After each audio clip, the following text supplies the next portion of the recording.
Hey everyone, this is Reba Haas of Team Reba and the radio show and podcast Open House of Team Reba.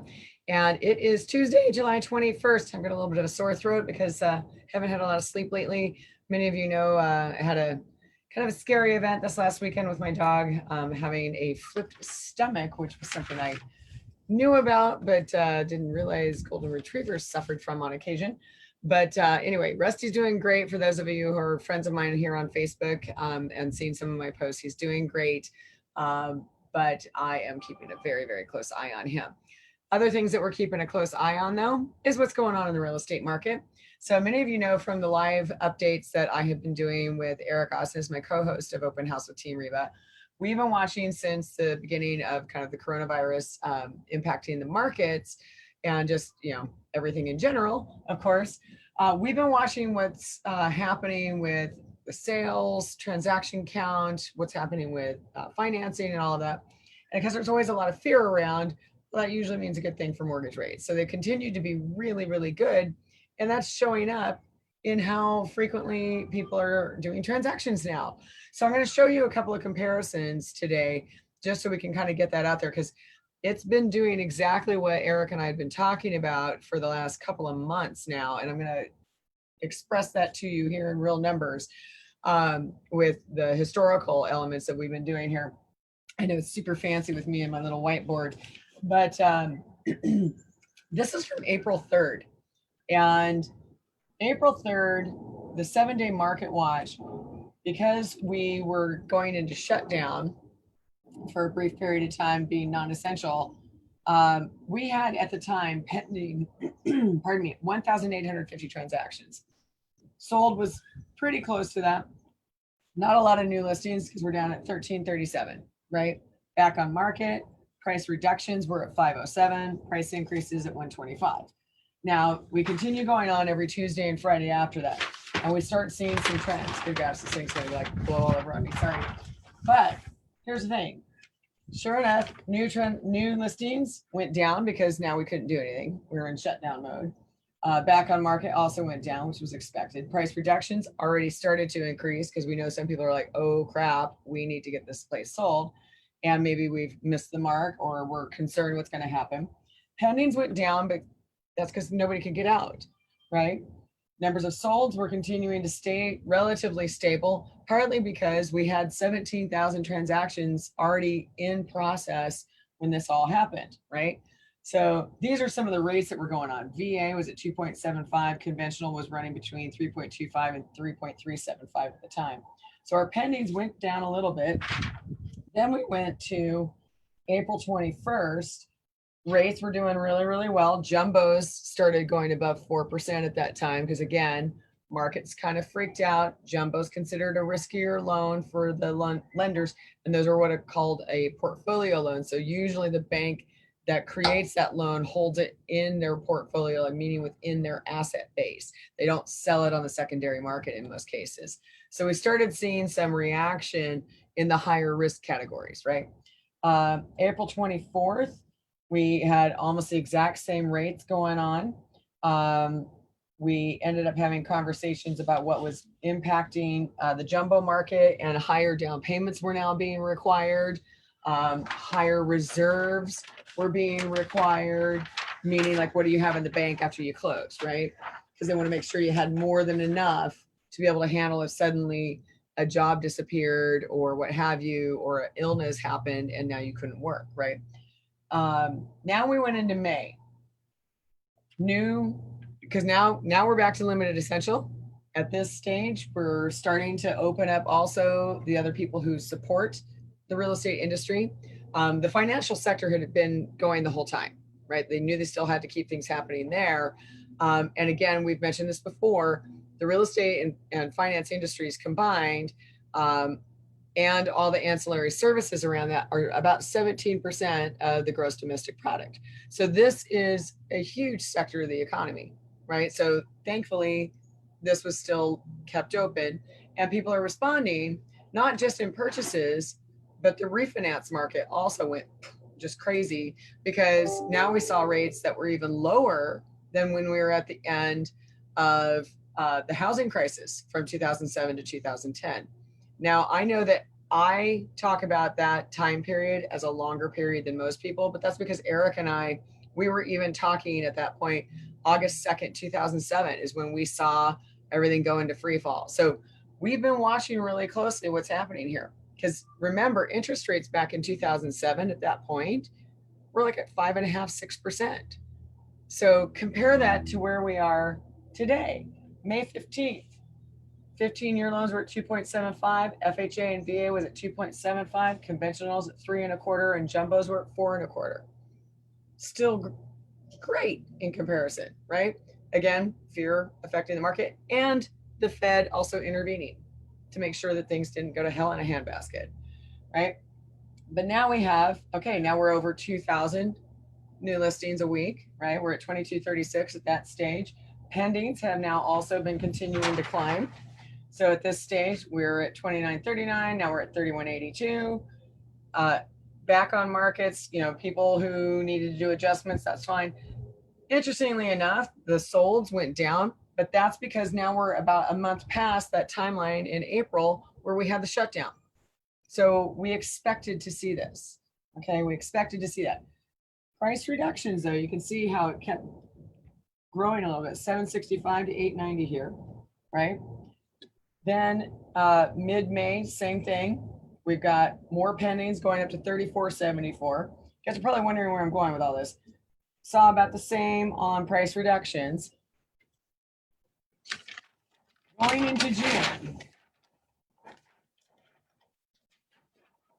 Into June, at the beginning, we had 2,370 new with 3,756 pendings. So these numbers are getting bigger. Now I'm going to do a little thing where I go to share screen here, guys, because I've done it on these before.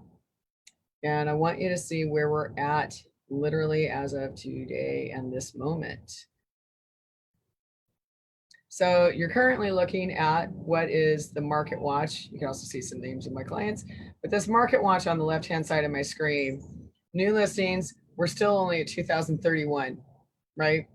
Not a big change. In fact, actually maybe even a little bit down than some of the other weeks. But look at this number. The listing pending, 4,204. Earlier today, because this is based on a 7-day average, as we shifted into the regular workday today, as of this morning, that was actually at 4,384. So 4,204 for the last 7 days for the entire Northwest Multiple Listing Service. There's a lot of people out hot and heavy in this market, and we have mentioned over and over again the number of people that were having multiple offers, or competing within those multiple offers, or the listings that are there that have them. And let me just also point out, it's not just when they're brand new on market. Sometimes it takes a little while for some stuff to come around if it's a more unique product. And we had that happen with our listing in Port Orchard. We ended up with 3 offers competing after being on the market for 3 weeks. So, don't think you get too complacent and just only find something that's been on market longer than 2 weeks and think you have a total shot at, doing a low ball. You never know who else is out there, because a lot of people are seeing these rates and they're jumping into the market, and you're going to potentially run into some competition. Why does that matter? Well, you want to make sure who you're talking to, who's working with you, is an agent who's staying on top of it, calling, asking questions. I want to give you a little snippet of some of the stuff that ends up happening. We had a client who was very interested in a house that I showed last night. And I ended up, I'm going to stop sharing this screen. I ended up going to show the property to them. We had one of the other staffers on our team, Rick Hayes, was doing his job, and he was calling the listing agent, getting information as much as he possibly could to help us, with our client and their negotiation if they were going to try and jump in. And that agent was sharing the terms of all the other offers, which of course then led to the conversation with my client of, we don't want to write your offer yet, because they were looking at them 5 o'clock today. We had already started talking about, do we want to get a pre-inspection? Because we already knew no other offer had a pre-inspection involved. We were looking at what other advantages could we possibly get on this? What were the ultimate terms? We talking to the lender about the timing to get closed, anything and everything that might give our client the benefit. And so the discussion was, no, you don't want to go ahead and put your offer in right now because this guy's clearly vomiting up whatever he's been given to anyone else who calls. And, good on him because he's doing the job of trying to help his seller get the best deal. But here's what I'm also going to tell you. That house had hyperactivity on it. And that same client had actually just lost out. They're actually in a backup position on another property in Federal Way. And, we don't wish ill will on anyone, but just in case something falls apart on that deal, we want them to be in second position so they don't have to go back on market. We can just slide right on in, right? Go under contract. But they have the right to continue looking.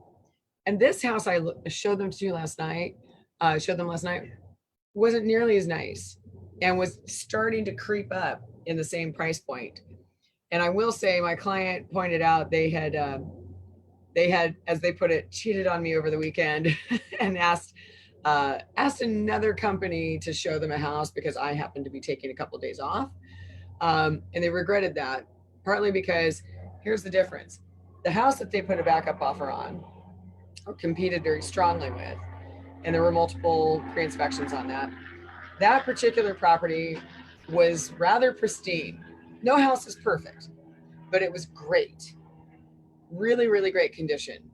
And I was able to help them identify that even before they spent the money on the inspector, right? And I have to be careful. I'm not an inspector, I just have seen literally tens of thousands of homes. They told me about their experience with this other person from a well-known local firm. And they said it was night and day. They asked questions about, to protect themselves. Should I get a sewer scope? This guy said, oh, nobody does that. Baloney. They do it all the time. In fact, one of his colleagues just did it on one of our listings in a pre-inspection. So I call BS. They also, they were asked, well, what about this house should I not like? And the guy's like, oh, this house is great. I was at the house last night and immediately was able to identify second roof, should be at end of life based on age. The water heater was manufactured 2011, and it's an original furnace. The house was built in 1976. So what do we have? $20,000 worth of work due in the next 5 years on this house, and they want to pay a premium for it?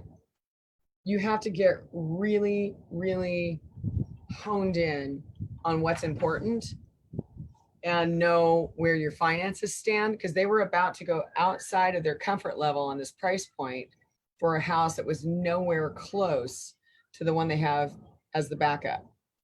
So we would rather continue just looking and not pay for that pre-inspection and not even go to bat on this house, because another strategy was to say, well, do your inspection, and then what we'll do is we'll base your price on that, which we're pretty sure these things are going to come up anyway, and those are the biggest dollar items. And then, at least what we get to have as our competition is to say, but your deal's not going to fall apart from the inspection. You get all these people running up on their price points.